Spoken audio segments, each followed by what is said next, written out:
বলছিলাম যে গর্তগুলো রাস্তার মধ্যে অনেক গর্ত, অনেক। আমি এ পর্যন্ত প্রায় 40-50টার মধ্যে তো পাইছি, একটার মধ্যে নিজেই পড়ে গেছিলাম। ভাগ্যক্রমে ছোট ছিল বলে কিছু হয়নি, ঝাঁকি লাগছে খালি। বাট অনেক বড় বড় গর্ত আছে যেগুলোতে বাইক রাতেরবেলা যদি রাস্তা সম্বন্ধে আইডিয়া না থাকে তাদের জন্য আসলেই কষ্টকর, রিস্ক, একবার উড়ে চলে যাবে একবারে।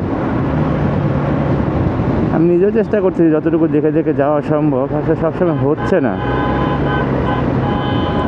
কারণ অনেক সময় স্পিড অনেক বেশি থাকতেছে, 100-র কাছাকাছি থাকছে বা 100-র উপর থাকতেছে, তখন চোখের পলকে পার হয়ে যায় জিনিসগুলো।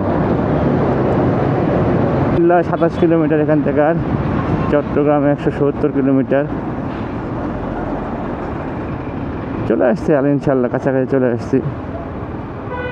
এগুলো মনে হয় যাত্রী নিবে, তো এই সাইডে থাকাটাই বেটার। ওয়েট করতেছে যাত্রী নিবে বা নামাবে। লোকাল বাস,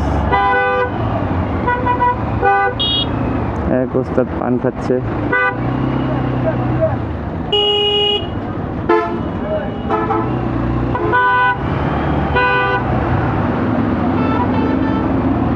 এখান থেকে 27 কিলোমিটার।